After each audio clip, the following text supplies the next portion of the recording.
चलो स्टार्ट करते हैं फिर एग्जांपल से।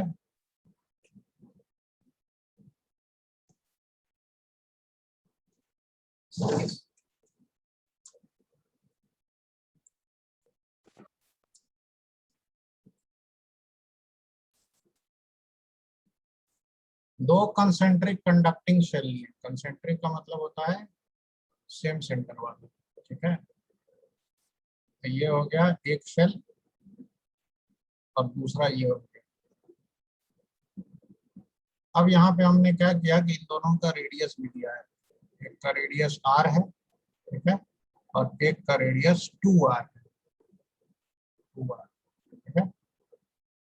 इसमें हमने सिर्फ सेंटर पे एक कैपिटल Q चार्ज रखा है और कहीं कोई चार्ज नहीं रखा है। तो ये जो दोनों कंडक्टिंग शेल है उनके इनर और आउटर सरफेस पे चार्जेस इंड्यूस होंगे। तो इन चार्जेस के इंड्यूस होने के बाद आपको बताना है कि हर सरफेस का चार्ज डेंसिटी क्या होगा, ठीक है ना। राइट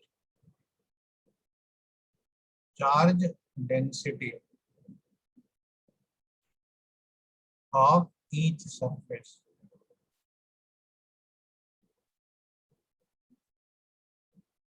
चार्ज डेंसिटी तीन तरह का होता है: charge per unit length, charge per unit area और चार्ज पर यूनिट वॉल्यूम। पहले तो आप -q + q करके चार्ज इंड्यूस करा लो और उसके बाद सोचो कि कौन सा चार्ज डेंसिटी चलेगा।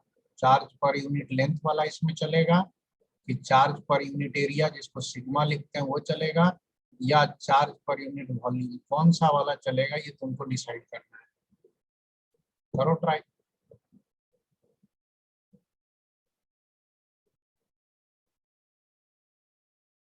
ये जो फर्स्ट सरफेस है इस पे -q इंड्यूस हुआ, तो चार्ज तो हो गया -q और उसका एरिया कितना हो गया 4πr²।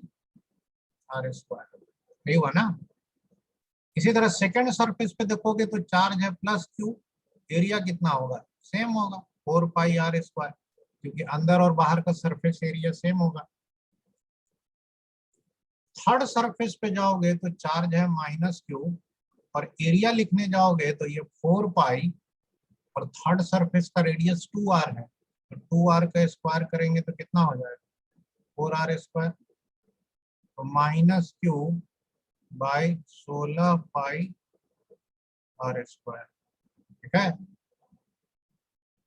और जो चौथा सरफेस है उस पे आउटर कितना चार्ज है q, और उसका भी एरिया तो यही है 4π × 2r का होल स्क्वायर, मतलब सेम आएगा 16πr²।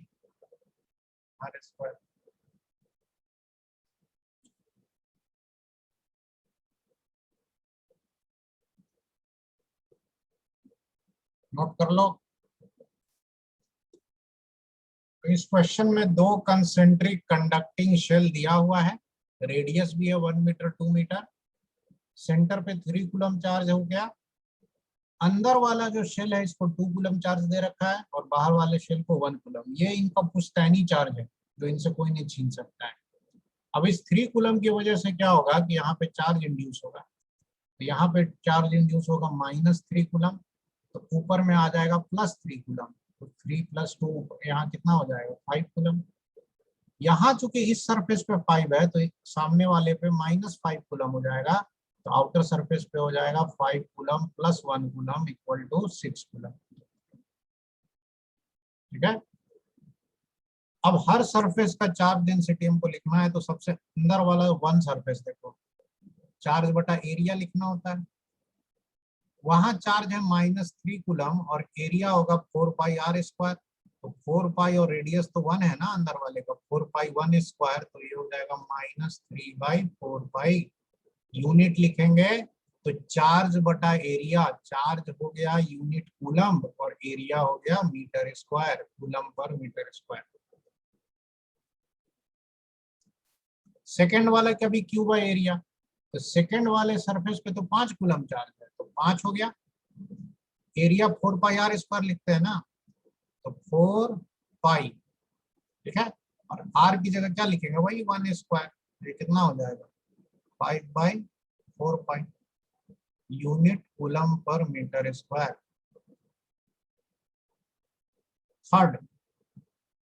थर्ड सरफेस पे देखो -5 कूलम चार्ज है और एरिया करेंगे तो 4 pi into r square. R उसका 2 मीटर है तो 2 स्क्वायर।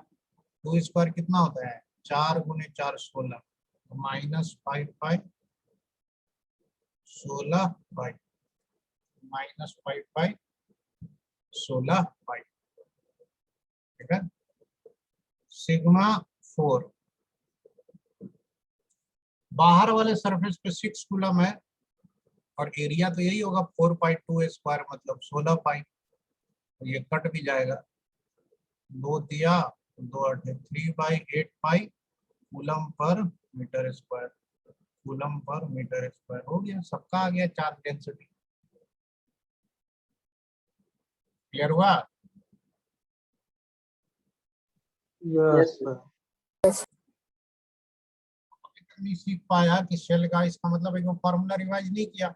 जो ट्रिक तरीका बताए थे वो पूरा कि सारा फॉर्मूला लिख करके दीवार पे चिपका लो स्केच पेन से और उसको देखते रहो सुबह शाम, अपने याद हो जाएगा। नहीं याद किए हो तो फंसोगे ही, पता नहीं चलता अंदर के पॉइंट पे क्या पोटेंशियल, बाहर के पॉइंट पे क्या पोटेंशियल। कितनों को तो ये नहीं पता होगा कि पोटेंशियल और पोटेंशियल एनर्जी अलग अलग चीज होता है कि सेम चीज होता है। खैर देखो फिर से लिखते हैं, फिर से कराते हैं इसको।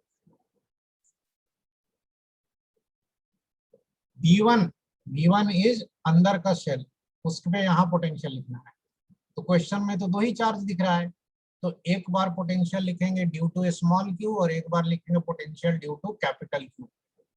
तो अपने खुद के चार्ज की वजह से सरफेस पे लिखोगे तो के क्यू बाई रेडियस होता है, तो के क्यू बाई ए लिख दिए उसका रेडियस।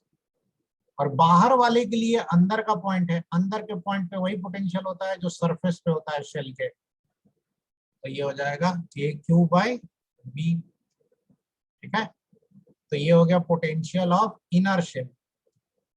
अब ये जो कंसेंट्रिक शेल है इसमें आउटर शेल को हम मान लेते हैं कि 2। तो आउटर शेल का पोटेंशियल कितना होगा? आउटर शेल का पोटेंशियल देखो कैसे निकालेंगे। सेम चीज लिखेंगे, एक पोटेंशियल लिखेंगे due to small q plus b due to capital q. Same चीज लिखा हमने, कुछ अंतर नहीं है। अब स्मॉल क्यू के लिए ये बाहर का पॉइंट है कि नहीं? स्मॉल क्यू चार्ज तो इस शेल पे है और ये बाहर का पॉइंट है। बाहर के पॉइंट पे होता है k q by small r. Small r distance from centre होता है, तो सेंटर से इसका दूरी कितना है? यहाँ से यहाँ तक बी है कि नहीं, जो बाहर वाले का रेडियस है। तो हम लोग इस आर की जगह यहाँ पे क्या लिखेंगे? K q by b. Second point outer shell के सरफेस पे है, तो आउटर शेल का जो अपना खुद का चार्ज है उसके वजह से होगा के क्यू बाई रेडियस। और के क्यू बाई रेडियस में आउटर शेल का जो रेडियस है वो बी है, तो के क्यू बाई बी हो गया। तो ये आ गया दोनों का। कभी कभी ये पूछ देता है कि दोनों में से किसका पोटेंशियल ज्यादा है, तो कंपेयर कर लो। इसमें के क्यू बाई बी है, इसमें भी के क्यू बाई बी है, तो सेम सेम हो गया। लेकिन यहाँ के क्यू बाई ए है, यहाँ के क्यू बाई बी है। तो के क्यू बाई ए और के क्यू बाई बी में देख लो कौन बड़ा है, कौन ए और बी में कंपेयर करो ना। ए इज लेस देन V1 बड़ा है। तो ये वाला बड़ा होगा ना। दिस इंप्लॉइज अंदर वाले शेल का potential is greater than outer shell का पोटेंशियल, ठीक है। अंदर वाले का पोटेंशियल बाहर वाले से ज्यादा है, नोट कर लो।